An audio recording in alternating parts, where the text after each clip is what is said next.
From before the beginning of time, God planned to call out a people from among the nations and to bring a redeemer from among them. For centuries, the followers of Yeshua forgot that the unfolding of this history of redemption centers on the people of Israel. Our guest today, Dr. Gerald McDermott, has written a new history of redemption that puts Israel back at the center of God's plan to save the world from sin and death. Put your hand in mine together. We will walk in harmony. Let me introduce you to my teacher, the rabbi from the Galilee. You're listening to Messiah Podcast, where Jesus is Jewish and that changes everything. Messiah Podcast is a production of First Fruits of Zion. All right, well, welcome back to Messiah Podcast. And here today with us is a guest we've had on before. He's an Anglican priest. He's got a PhD from the University of Iowa, and he's written a lot of books. And the last time we had him on, he told the story of how he had come to an awareness of the role of Israel and the Jewish people in God's plan of redemption for the whole world. And he has a new book out, and the book is called A New History of Redemption. And we're going to talk about that a little bit today. Please welcome back to the podcast, Dr. Gerald McDermott. How you doing? Good. It's my pleasure to be on. Thanks for inviting me. Oh, absolutely. Now, a lot has happened since we last spoke. The geopolitical climate seems to have shifted quite a bit. And as someone who has incorporated Israel, reintroduced Israel back into a Christian theology, into an Anglican theology, I wondered if you had any thoughts about the renewed conflict in the Middle East, and especially the very different response we've seen from other countries and other places to this conflict. I mean, to me, this looks unprecedented, the level of anti-Zionism and anti-Semitism. What's your take on all this? Well, I'd say that Israel is the canary in the mine, and that opposition is coming from all over the world to its just war on Hamas and Hezbollah and Iran. And specifically Hamas, which is a Nazi-like organization that is devoted to the murder of all Jews and all Christians. This is bringing out the latent anti-Semitism of the university system of the global north. But theologically, it's not surprising, Jacob. Satan knows that the Jews are God's chosen people, and he has used empire after empire to try one final solution after another. From the ancient Amalekites and the Assyrians and the Babylonians to the Persian Haman and the Greek Antiochus Epiphanes to Rome's brutal suppression of the Jews after the first two Jewish revolts in AD 66 and 135, to the medieval Christian attacks on Jews and modern anti-Semitism culminating in the Holocaust, during which the Nazis exterminated 6 million Jews, 2/3 of the Jewish population of Europe. Now, the irrationality of all this, even in the universities, is shocking. But it helps to remember that the most enthusiastic Nazis in the early 1930s were the German university students who had been taught a false history and a false anthropology by their university professors. The students were more eager for war than their parents, who remembered all too well the horrors of World War I. Yeah.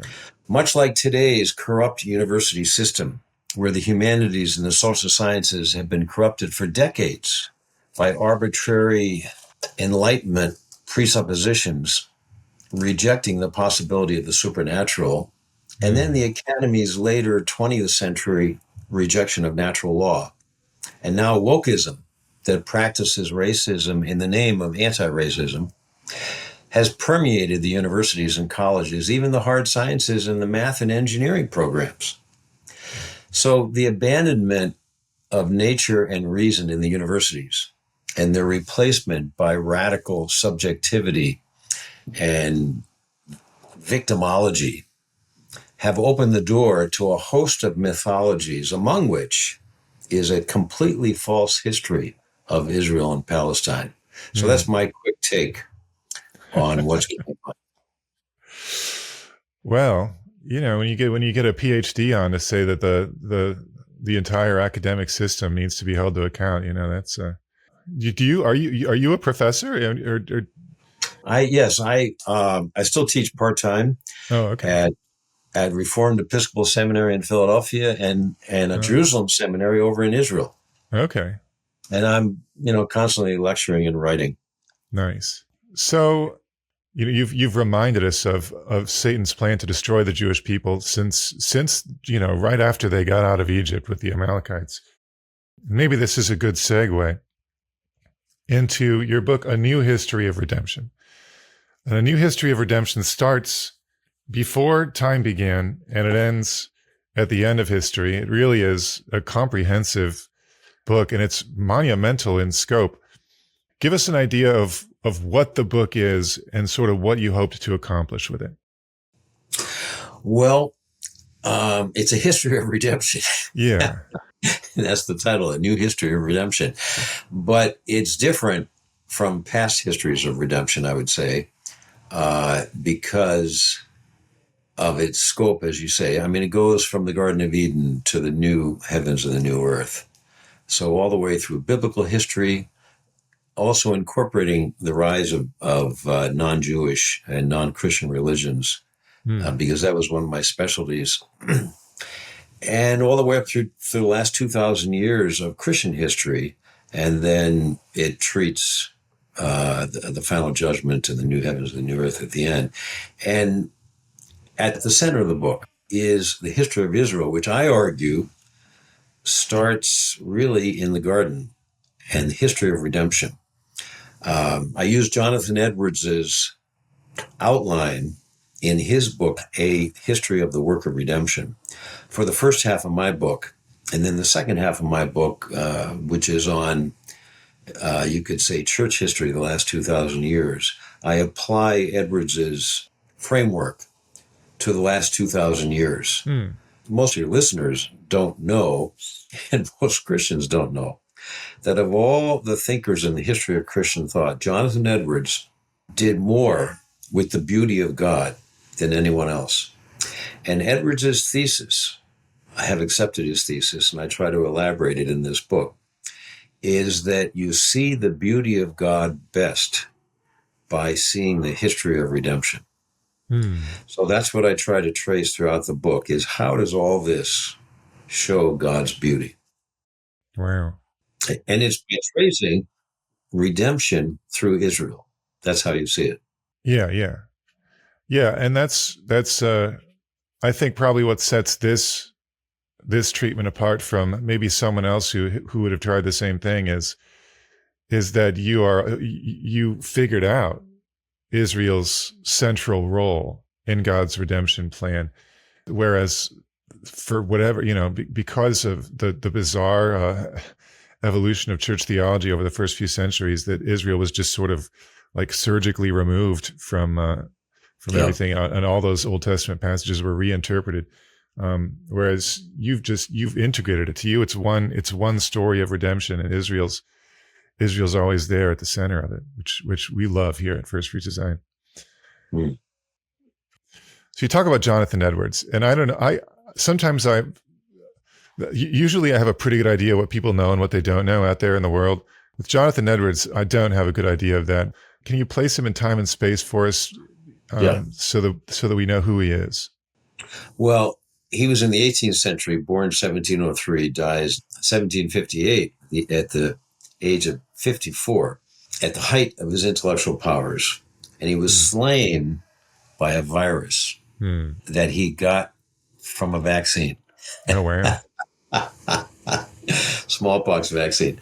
Most people who have heard of him, and most Americans have read in English class in high school or college, his sermon, Sinners in the Hands of an Angry God, which has been called the best sermon in American history and the worst sermon in American history.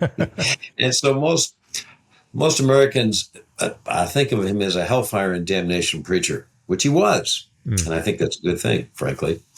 But he was far more than that. He was the greatest religious thinker in the Americas ever. Now, it's not just me. This book is really my 8th book on Jonathan Edwards on or inspired by. It's not just me saying this. Most of your historians of American religion and many of your historians of the history of Christian thought will agree with that statement. So he was, and as I said, most don't know that he is the preeminent theologian of beauty, as well as being the preeminent theologian of revival. And he was also a Christian Zionist. Oh, really? He was a thoroughgoing Christian Zionist. He said back in the 18th century, when the Ottomans were totally in control of the land of Palestine or Israel, and the Jews were scattered around the world, and there were just, there were some in Israel, there always have been, but they were doing terribly, just terribly beleaguered. And he said, someday the Jews are going to return to the land, and they're going to set up a polity there. Wow. And control the land. And God's covenant with them is still in place. That's impressive back in the 1700s. He must have read his Bible. Yeah. He got that from the Puritans, because the Puritans, even though the Puritans were Calvinists, they rejected Calvin's supersessionism, starting way back in the 16th century. Wow. And they wrote phenomenal things in the 17th century. So Edwards was steeped in that Puritan literature about theology of Israel. And Edwards, in fact, expanded it. So his book, which was a series of sermons / lectures, A History of the Work of Redemption, I was delighted to see when I went back to it that Israel's at the center of that. He was always going to expand this into a major work and bring all of his work on the world religions. I mean, he was fascinated by the world religions, as I have been, and have done 7 books on world religions. But he was cut down by this vaccine before he could carry out his plan. And so in my hubris, I thought, well, I'm going to go back and try to finish what Edwards started. So. Wow. How long did it take you to write this thing? I mean, it's been about 10 years thinking and actually writing. And it's sort of it's my 25th book. Okay. And it really is the culmination of all my work. And I've done hundreds of articles, and I've finally been able to put it all together in this one book. That's fantastic. So I took systematic theology in high school. I took it again as an undergrad. I took it again in seminary. And I always felt that there's something, it's useful. It's a useful way to categorize ideas. But I always thought, if this is the way God wanted us to study him, he should have given us a systematic theology textbook instead of a bunch of stories, a long narrative. And the thing Yes. I really appreciate what you've done here, which is you've engaged that narrative. And then as theological ideas are relevant, you talk about them within the context of what God is doing in the world, which I think this is how God has revealed himself, and in engaging with theology in that way, I find it more helpful personally. I find it easier to understand, and it just makes more sense to me. So, well, Edwards talked explicitly about that. He said we best understand God through the history of God's redeeming his people. And so the best theology is told as a story. And that's what he did in his history of redemption, and that's what I have done in this new history of redemption. Nice. I love it. So I want to ask a couple of specific questions. Maybe these could just be like jumping off points for you to talk about whatever ideas come to mind. One thing that I noticed right away is that when you talk about the Israelites and everything they went through as recorded in the Old Testament, you will often refer to them as the Jewish church, which I think is an interesting term. Well, you obviously chose that term with some intention. Do you want to explain your reasoning behind it? Well, those of your audience who know something or who were raised in the Reformed tradition, as you were, it sounds like, will recognize that term. Calvin used that term, and Edwards used that term to refer to God's people before the advent of Yeshua in the first century AD. The use of that term, the Jewish church, signals their recognition that the church did not start at Pentecost, as so many sermons have it, but actually in the Garden of Eden. Now, unlike Calvin, as I just said, Jonathan Edwards was a Christian Zionist, both concerning the people, the Jewish people, and the land, the two basic components of a proper theology of Israel, the people and the land. And as I said, I used Edwards' outline in his history of the work of redemption to structure the first half of the book, that Jesus, the Messiah, was active as Redeemer from just after the fall.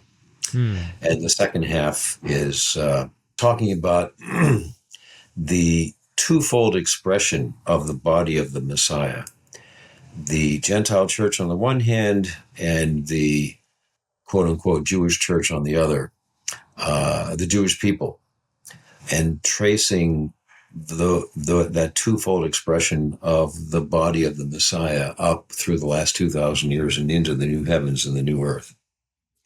Yeah, and I think that's important. I think that's one thing a lot of people miss, even as they start to re-engage with the Old Testament and taking it seriously, is I think a lot of people tend to hold on to the idea, and it's a very it's a dispensationalist idea, I think, for a lot of people that yes, the Jewish people are God's people, but they're sort of on the bench right now. They're not really.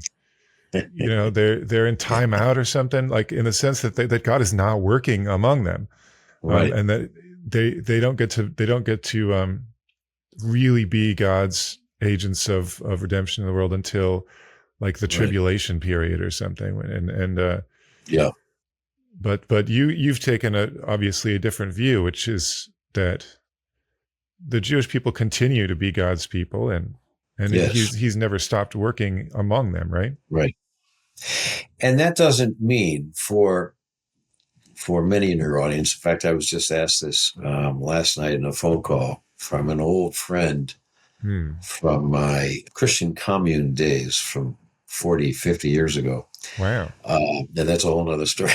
I got this call out of the blue from this old friend in the Christian commune, and who went to Israel and met Hasidic Jews and was so impressed by them. And so, well, Jerry, are you saying, because she had read a little bit about the books I've written, and she said, are you saying that simply by being born a Jew that every Jew is automatically saved? And I said, no, I'm not saying that. And Jews themselves don't say that. And they never have. Either in Tanakh, the Old Testament, or in Talmud. There's always a distinction between the Jews who are within the covenant and who keep up the terms of the covenant, and the Jews who choose not to. But Paul, interestingly, and I think this is so important, in Romans 11, 28 and 29, key verses, he's talking about the majority of his fellow Jews who have not accepted Jesus as Messiah. And he says they're still beloved to God. And their calling is irrevocable. Now, calling is the word for God choosing them as the chosen people. They are still the chosen people, even though the majority have not accepted Jesus as Messiah. Now, one thing I tell folks that most Christians are not aware of is that even though Paul recognizes that the majority of Jews in his day, and he's writing about 57, 58 AD, so almost 30 years after his conversion and after the resurrection of Christ. By that time, there probably are well over 100,000 Jews who have accepted Jesus. There's all sorts of historical evidence for that, and I lay out that evidence in this book. So many Christians think, well, it was just Paul and the apostles and maybe one or two others. No, there were probably hundreds of thousands of Messianic Jews, but still less than 50%. Still 51% had not accepted. And yet the important thing is that Paul says God's covenant with them is still in place. They're still the chosen people. And in fact, it was God who closed their eyes to Jesus as Messiah. Romans 11:25, God sent a partial hardening, which means closing their eyes. God purposely closed their eyes. Why? For your sake, Paul says in Romans 11, you, being the Gentiles who were the majority of the church at Rome, for your sake, and as I explain in the book, to open up time and space for the Gentiles to come in, because Paul apparently accepted the rabbinic teaching that when the Messiah comes, that all Israel will accept the Messiah and the end of the world will come. So God purposely closes the eyes of a majority of Jews to the identity of the Messiah, so as to open up time and space for the Gentiles to be grafted into the olive tree of Israel, which is the only locus for salvation. As someone famous once said, salvation comes from the Jews. Yeah, definitely. And I don't, it's one of those things that, people have been reading Romans for 2,000 years almost, and paid a lot of attention to Romans 10, where Paul talks about how some people didn't get it but somehow didn't make it to the end of Romans 11, where Paul has this incredibly optimistic take on the destiny of Israel, the Jewish people. And even in the present, they're enemies as regards the gospel, but truly they are beloved for the sake of the patriarchs. And gosh, it took how long? It took till 1977 for Ed Sanders to write a book that says, look, it's Jews haven't been trying to work their way to heaven. Have you ever talked to a Jewish person? It's covenantal nomism. Right.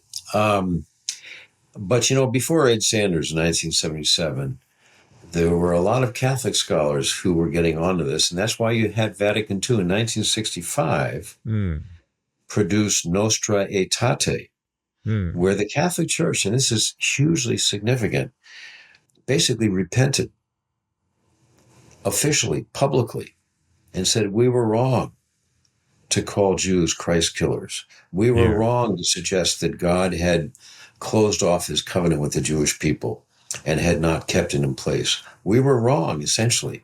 So that was huge, and that was major, and I can't help but believe that I'm sure that was one of the influences on scholars like Ed Sanders. Yeah. Who then started to see things in the 1970s, and the 1980s. Nostra Aetate, 1965, started things off for both Catholics and Protestants scholars. Yeah. We had Dr. Mark Kinzer on the podcast not too long ago, and he talked about that quite a bit. It was really fascinating. I grew up fundamentalist, really. So we never, the church history for me as a fundamentalist middle schooler, high schooler, and undergraduate college student was, after the Ascension, you have the Dark Ages for 1,400 years, and then Martin Luther, and then that's where Christian history starts up again. Yeah. Or maybe the Dark Ages until 1956 with Billy Graham. Yeah. I mean, you're not wrong. So back to your book, you talk about and this I think is on like page 56. You're talking about Abraham. You talk about his faith being reckoned to him as righteousness, and you define faith, interestingly to me, as allegiance to the Messiah. Now, we beat this drum here at First Fruits of Zion all the time, that in the New Testament, when Paul talks about having faith, that's what Paul is talking about. And temporally and theologically, this makes sense from Paul. But I found it really interesting that you would use the same definition talking about Abraham. Can you explain why you've used that terminology in an Old Testament context? Yeah. Well, look, God made many promises to Abraham, astonishing promises that I'll lay out my thesis, that showed that the future Messiah would come from Abraham. He said, by Abraham's seed, now it's often translated in the ESV and most English translations, not as seed, but as your future inheritance, your future descendants, but the word is zara, seed. By your seed, and this also recalls, and the biblical author Torah is definitely recalling God's first promise after the fall in Genesis 3, that Eve's seed, same word, Zara, would crush the head of the serpent. So he says, Abraham, in Genesis 12, by your seed, all the nations of the earth will be blessed. He also clearly implied that the Gentiles would be included in the blessing of Abraham's family, because Abraham would be the father of a multitude of nations. And of course, nations, Goyim, the Gentiles. Yeah. Third, God suggested to Abraham that he would call into the Jewish church, to use that phrase again, people from all the nations, since all the nations would be blessed by Abraham's seed. And fourth, this blessing would reach not only people from every nation, but members of every genealogy, every family. Fifth, the condition of the covenant was faith, to get back to your question, Jacob, which means allegiance to the Messiah. Now, we read in chapter 15 that Abraham trusted in the Lord, and the Lord counted it to him for righteousness. So the trusting is the faith. It's the allegiance to this future seed that would crush the head of the serpent. Abraham probably knew something about that. And it would be a blessing to all the families of the earth. So somehow, God told Abraham that through your seed will come blessing to all the Gentiles of the earth, all the nations, all the families. So that's why I say that Abraham was given knowledge of somehow his future seed, who is going to be the key to blessing all the nations. And that trusting in this future seed and trusting in God's promises, that through his seed would come salvation to all the world, that this was revealed that early on. Yeah, and this is a recurring theme in the book where you something happens in the history of Israel and the history of God's people, and you say this is a shadow or a hint or a pattern, and you use the word type a lot. Yeah. And the TYPE, type, and it's a sort of I don't know how much theology all of our listeners have gotten themselves into. It's not the typical way of using the word type. There's a specific definition, or like it's 2 or 3 or 4 down in the dictionary. It's not the most common way of using the word. For example, when you say that at the Red Sea the Israelites were baptized into Moses, that this is a type of Christian conversion, but you don't mean that it's a subcategory of Christian conversion. So can you explain? You could probably explain it better than I can. What is there like a prophetic type, and how does God use this method to sort of reveal hints of his plans in the past? Well, the word type comes from the Greek. Paul's use of the Greek word tupoi in 1 Corinthians 10, where he says that in verse 6, now these things, and he's just been talking about that statement you just mentioned, that our fathers were all under the cloud, escaping from Egypt and in the wilderness for 40 years, and all passed through the sea, the Red Sea, and all were baptized into Moses in the cloud and in the sea. And all ate the same spiritual food, and all drank the same spiritual drink, for they drank from the spiritual rock that followed them, and the rock was Messiah. And then he said, now these things took place as examples. And the Greek word there is tupoi, the plural of tupos, type. So this is where theologians for the last 2,000 years have gotten the word type and the idea of typology. Now, what's a type? We just heard Paul suggest a type is a living symbol that God places into history, not just something that we make up and say, well, that seems to be a symbol of that.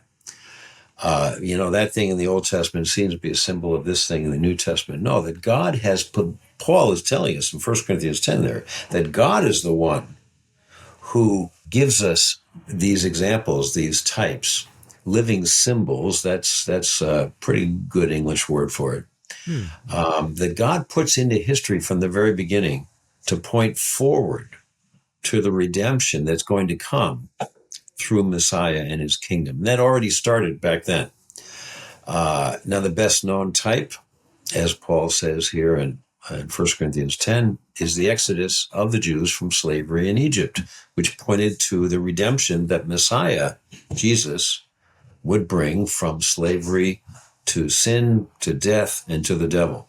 And now another type that the history of theology has pointed to, and that's suggested, I would say, by the Bible itself, are the animal skins that God used in Genesis 3 to cover Adam and Eve's nakedness. And the fathers universally said, well, these were a type of the righteousness of the Messiah that would cover the naked unrighteousness of all of us sinners. That's my short answer to your question about typology.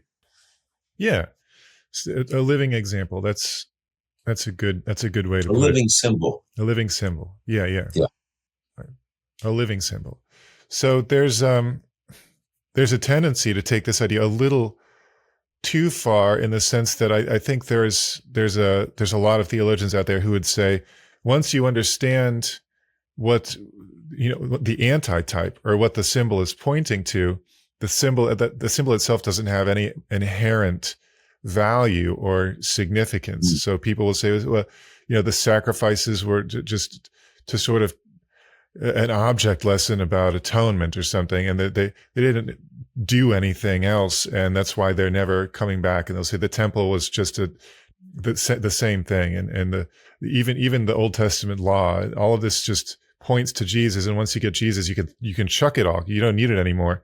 And they'll use passages like when Paul talks about being under a tutor and so forth, a pedagogue, to make this a little more timely. They'll say that the land of Israel is only, like in the Bible, to teach us about a heavenly reality or a spiritual reality. And now that we know about that, we don't need Jewish people, and we don't need the nation of Israel. We don't need the land of Israel. Where have these people gone wrong?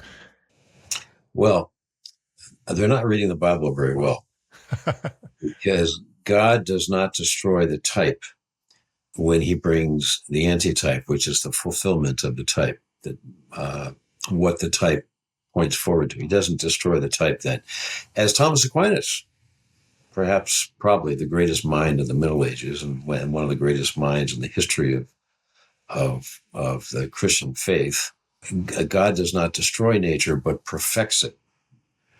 Grace does not destroy nature, but perfects it. And I would say specifically on God's promises about the land, when God comes to Abraham, he gives him basically two promises.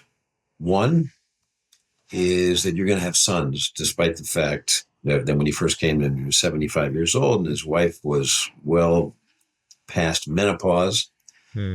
Biologically, naturally, this was impossible. Of course, he never fulfills that promise till about 25 years later, and Abraham's waiting all that time.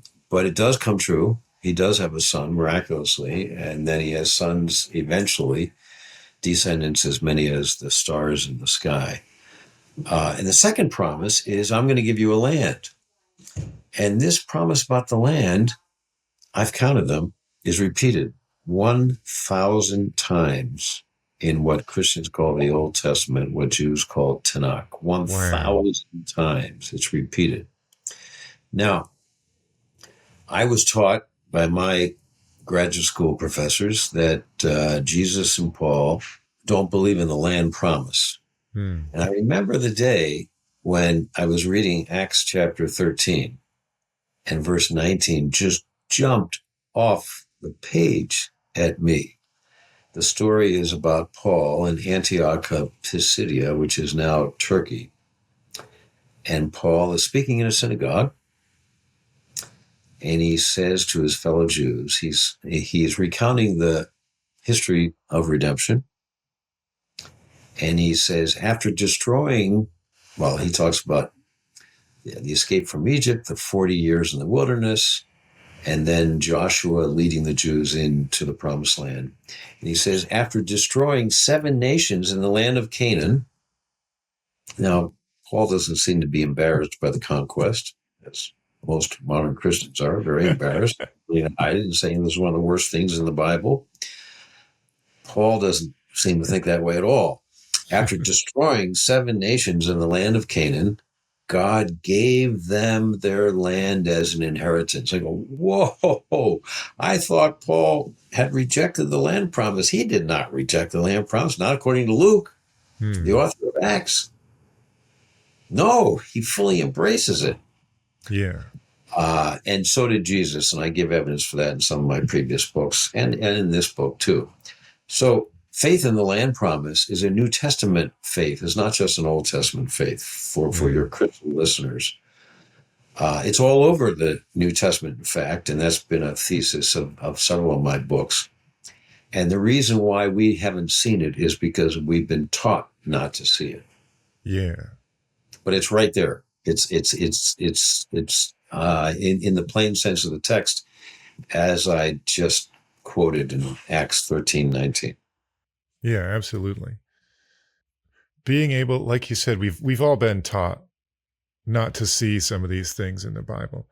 And one of the things about a book like this that zooms out as far as it does is you get to sort of cement the basic ideas, starting in Genesis. You get to cement some of these basic ideas would have been elementary to Jesus and the apostles.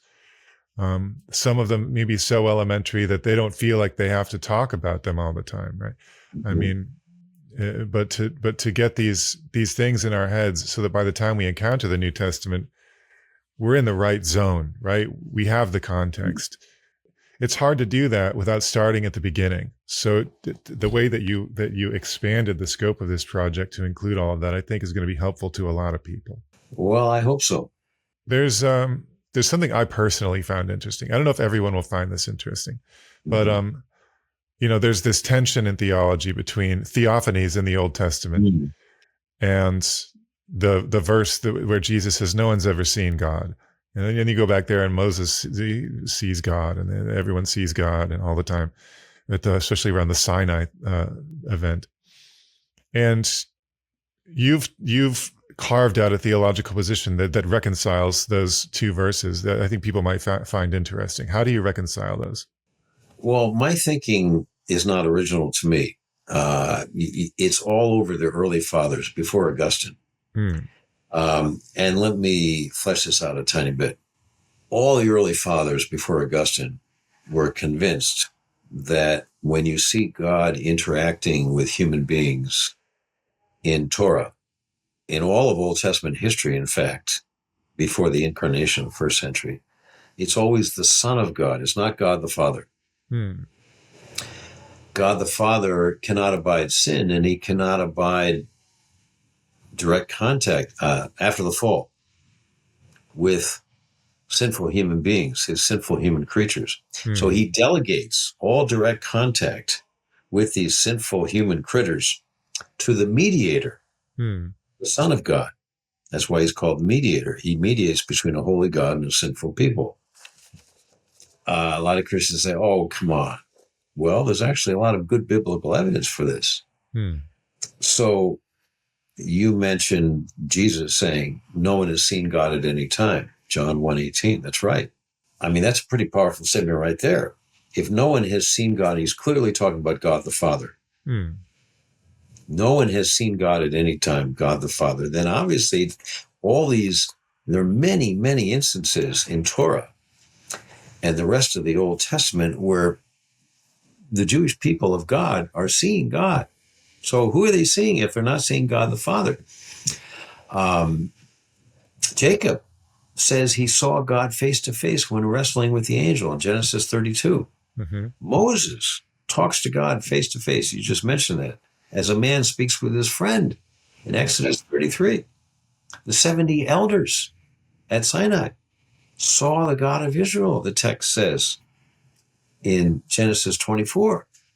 So whom are they seeing if no one has ever seen God the Father? All the fathers said it was the Son of God, the mediator.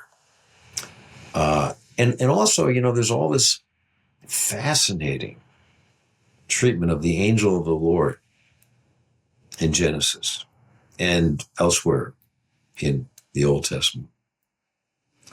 The angel of the Lord, if you look at a lot of those passages, it goes back and forth between saying the angel of the Lord said da-da-da-da, and then God said da-da-da-da. And if you look at the literary context, the two persons speaking seem to be the same person, the angel and God. So, for instance, the angel of the Lord tells Hagar that her seed, the word seed, will be so many that they cannot be numbered. And he tells him, this angel, you are a God of seeing. It was Genesis 16. After wrestling, we just mentioned Jacob and wrestling with the Lord. He was wrestling with the angel of the Lord, and then he says, I have seen God. And then at the burning bush, the angel of the Lord comes to Moses in the burning bush. The angel of the Lord says, I am the God of your father, the God of Abraham, Isaac, and Jacob. After the angel of the Lord appears to Manoah, he tells his wife, we shall surely die because we have seen God. So the pattern seems to be that this angel, and the Greek and the Hebrew, both, word for angel means messenger, is somehow God himself. But if not the Father, whom Jesus tells us, no one's ever seen God the Father. The God the Father is invisible and cannot be seen. Then who is it? Well, it must be the Son of God. And interesting too, I'll just mention this one other thing, Jacob. God, the Father presumably, tells the people of Israel in Exodus 23, I am sending before you an angel, a messenger, to guard you on the way and to bring you to the place that I've prepared. So he's talking about the journey that eventually lasted 40 years through the wilderness.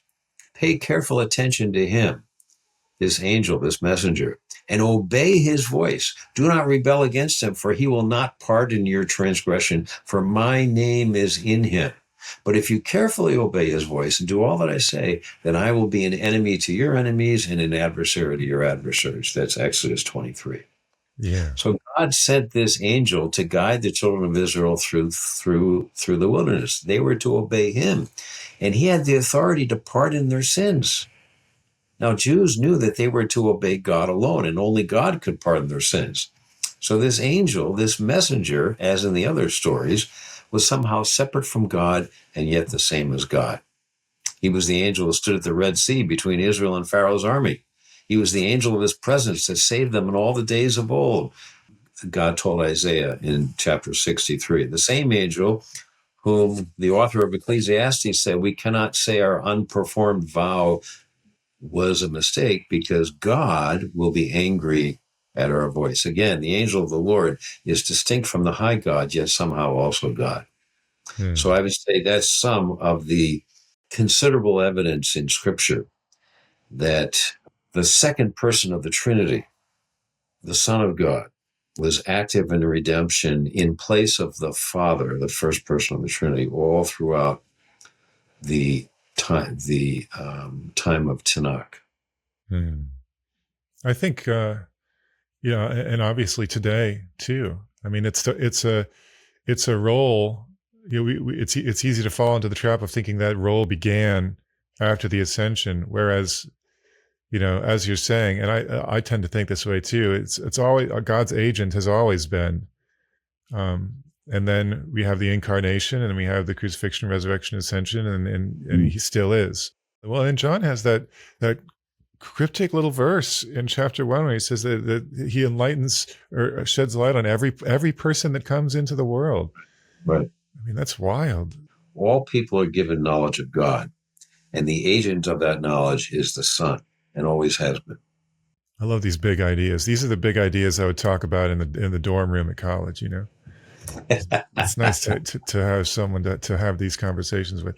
So there's a chapter in Christian history. I think I want everyone to know a little bit more about, because it's almost kind of a miracle that we have the Old Testament in our Bibles, because there was a push by this guy named Marcion to excise everything that looked a little bit Jewish from the canon, from the Christian canon, and he was left with not very many books left in his Bible, and the church rejected it, which, thankfully.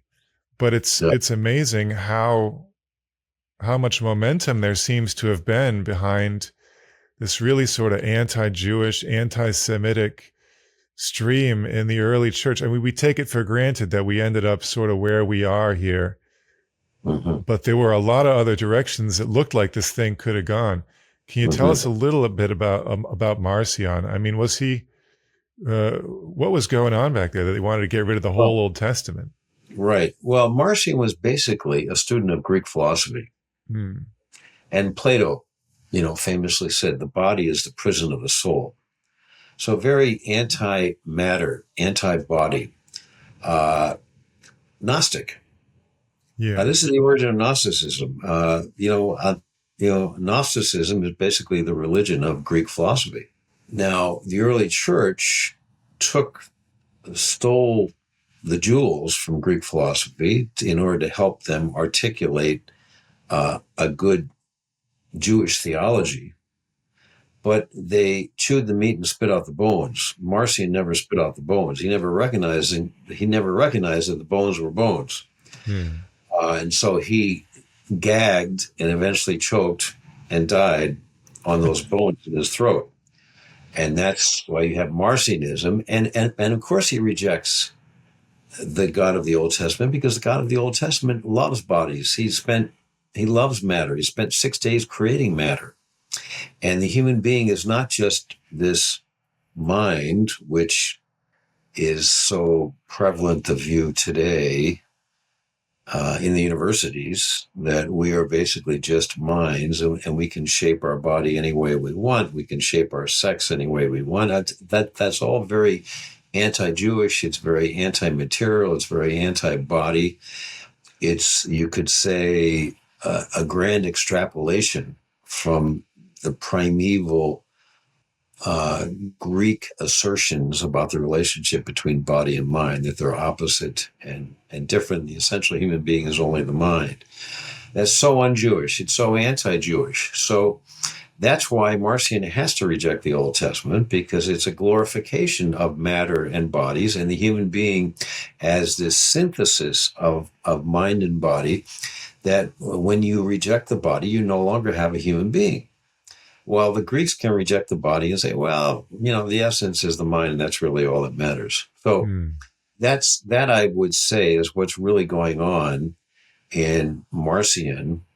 And that's why a recurring history in the history of Christian thought rejects Judaism and the Jewish God and Jewish concepts of the synthesis of mind and body, because it's been too unilaterally directed to Greek philosophical assertions. We got to learn to let the Old Testament and Jewish ideas shape not just our Bible study, but our worldview, is what I hear you saying.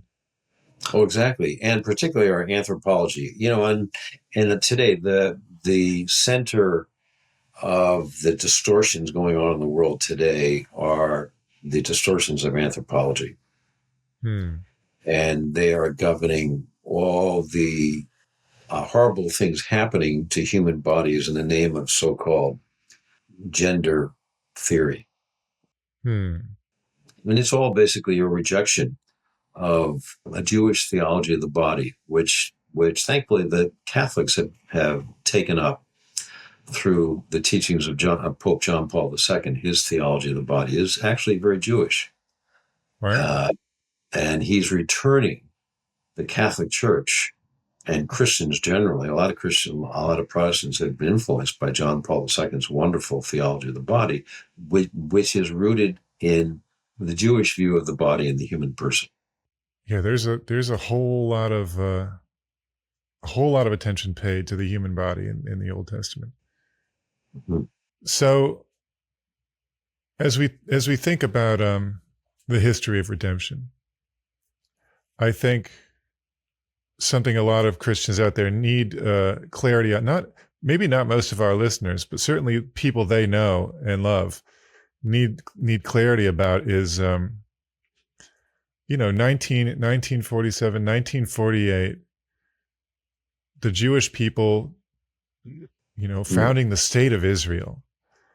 There's a massive divide in the church over whether this has relevance to the history of redemption. Of course, we at First Fruits of Zion believe that it absolutely does. It's a major milestone. And then you have a lot of denominations that are like, no, it means nothing because, I don't know why. Calvary covers it all, whatever. It's just that the finished work of Christ. Yeah, everything is done at the ascension. And so nothing more is to be expected after the ascension. Yeah. Which is one of the things I love about your book is that it's a history of redemption that doesn't stop at the ascension. It keeps going. And, you see church history. And like you said, even the rise of other religions through the lens of what God is doing in the world.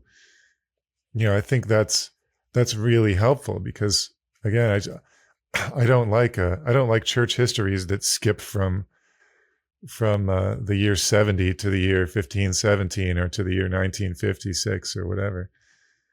But can you give us, I don't know, you're not going to be talking to people who disagree, but maybe reassure our listeners that or give them something they can say to maybe their friends, coworkers, acquaintances, and family members who are not sure, who are on the fence, or maybe even anti-Zionist. How do we know that the state of Israel is definitely an important part of God's plan of redemption for the Jewish people and for the world? Well, I'll give two hints, and that's all that I can give in this little bit of time because I know we're running out of time. From Peter and from Jesus, two pretty important people, two very important Jews. Yeah. First of all, Peter, in Acts 3:21, he's giving his second speech in Jerusalem, and he talks about a future apokatastasis. That's a Greek word that was used in the Septuagint, which was the church for the Bible. It was the Greek translation of the Old Testament. It was the Bible that Jews outside of Jerusalem used in all the diaspora and that the early church used. And he says the apokatastasis is yet to come. Now this is after the resurrection and after the ascension. A lot of Reform talk about the finished work of Christ. And they say after the ascension, everything happened as I just mentioned and you mentioned, and there's nothing more to be expected. But Peter says in Acts 3:21, there is more to come. Now, a lot of scholars say, well, that all took place, that apokatastasis, and it's a Greek word that in the Septuagint referred to the return of Jews from the four corners of the world back to the land. And they say, well, that took place after the return from Babylonian exile. Well, Peter says it hasn't happened yet. It's still to come. Now, that great return of Jews from the four corners of the world back to the land didn't start in massive numbers until the 18th century. And it continued through the 19th century and eventuated in the founding of the State of Israel in 1948. Now, a second clue is Jesus. Pretty important Jew, I'd say. Yeah. And Jesus talks about a future time when Gentiles will stop trampling upon Jerusalem. Now, when Jesus gave this prophecy, and that's what it was a prediction of the future. Gentiles were trampling on the streets of Jerusalem, and that's a technical term for sovereignty. Gentiles had sovereignty over Jerusalem, the capital of Israel, so they had sovereignty, military and political control. And he said, the end of the times of Gentiles will not come until the Gentiles stop trampling upon Jerusalem. Well, That didn't happen for 2,000 years after Jesus made that prophecy. And it took place not in 1948, because even in 1948, Easterism was still controlled by, after 1948, it was still controlled by the Jordanians, Gentiles. Didn't happen until 1967, when Israeli paratroopers, one of whom was my friend Avi Zakai, a Jonathan Edwards scholar in Israel, Wow. landed and captured East Jerusalem. And only after that did Gentiles stop controlling militarily and politically the whole city of Jerusalem, the capital of the state of Israel. So what we know is that something really significant happened in 1967 that was either that signaled the beginning of a period called the end of the times of the Gentiles. Now, I think we're in that period now. So my point is that both Peter and Jesus gave clear signals that there was more to come in the history of redemption after Jesus' ascension, and that we are in a significant hinge period of history right now because some of these significant things are taking place right now as we speak. Well, since you wrote the book, The History of Redemption, The New History of Redemption, and you start at the beginning and you end at the end, maybe you have a good idea. Maybe I should ask you, what's coming next? What's the next thing that happens in the history of redemption? What should we be looking forward to right now, and maybe how should we be preparing for it? I talk about signs, because the Bible uses that word frequently, signs of the end. The Bible talks about signs of the end. And, I just mentioned Jesus' prediction of the fullness of the times of the Gentiles needing to play out before his return. And, Christians and Messianic Jews believe that at the end of the world, Jesus will return for his second coming. Well, Scripture talks about other signs of the end, signs that will be there before the end. Paul says that all Israel will be saved. Now, that doesn't mean every last Jew, I don't think, because that, the rabbis never talked about all Israel as every last Jew. Yeah. But it does mean significant portions of Israel coming to see that Jesus is their Messiah. I would say a lot of that has started. It hasn't fully happened yet, but a lot of that has started all over the world from reports that I get. And that when Israel is converted, it will mean life from the dead for the Gentiles. So it seems to mean that Israel's national turning, which has not taken place yet, will take place before a worldwide Gentile revival, and that both will come before the Messiah's return. Now, Jesus said there will be false messiahs, there will be world wars, there will be earthquakes, there will be famines. I think World War III has already started. We're in the midst of it right now. We're seeing the beginning. He and Paul both said there would be a great apostasy and persecution of the church before the end, which will culminate in the rise of the Antichrist or man of lawlessness. That's 2 Thessalonians 2. So if there's going to be a massive worldwide revival that we'll see amongst both Jews and Gentiles before the beginning of the eschaton, it will also be a time of great persecution of God's people, both Jews and Gentiles. And, we saw this strange mixture during the horrific Cultural Revolution in China, that 10 years before, between 1966 and 1976, when millions were massacred horribly, led by university students and high school students. And millions came to Christian faith at the same time. And it seems this same pattern of blood and glory worldwide will come before the end. And one further sign predicted by Jesus will be the worldwide proclamation of the gospel. So apparently there's going to be a convergence of all these signs: the conversion of Israel, worldwide evangelization, Gentile revival, and severe persecution of the Messiah's twofold body led by the forces of Antichrist. Darrell Johnson, a very good scholar, he's made the argument that the book of Revelation portrays Satan imprisoned in the pit, but manipulating society through the two beasts, a political power from the sea and a religious power from the earth. I don't think that's quite happened yet. I think that's still to come. All right. So a lot of good and a lot of bad is coming down the pike. Yep. Well, that's all the questions I have. However, usually when we have a PhD on the program, I'll ask, what question should I have asked but didn't? Well, you could have asked about interesting things in eschatology that Christians and a lot of Messianic Jews talk about, such as the intermediate period between death and the final end, the final judgment. You could talk about the millennium, what that means, and if it exists. Oh, yeah. The rapture, what that means, and if it exists. Since eschatology fascinates most Christians. Yeah. But we don't have time for those things, and they're all covered in the book. So I guess if you want to know about that stuff, you'll have to go buy A New History of Redemption by Dr. Gerald McDermott. He's not going to give away everything in the book on the podcast today.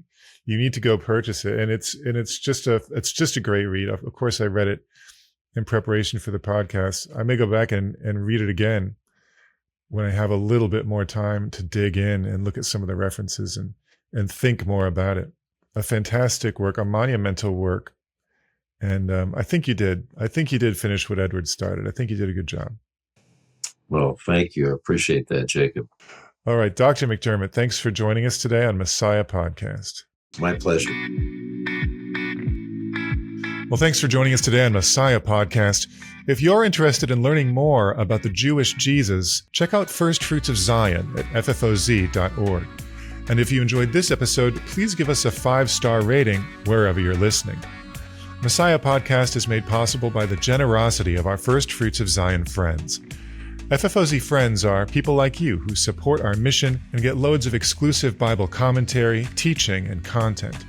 You can join today at ffoz.org.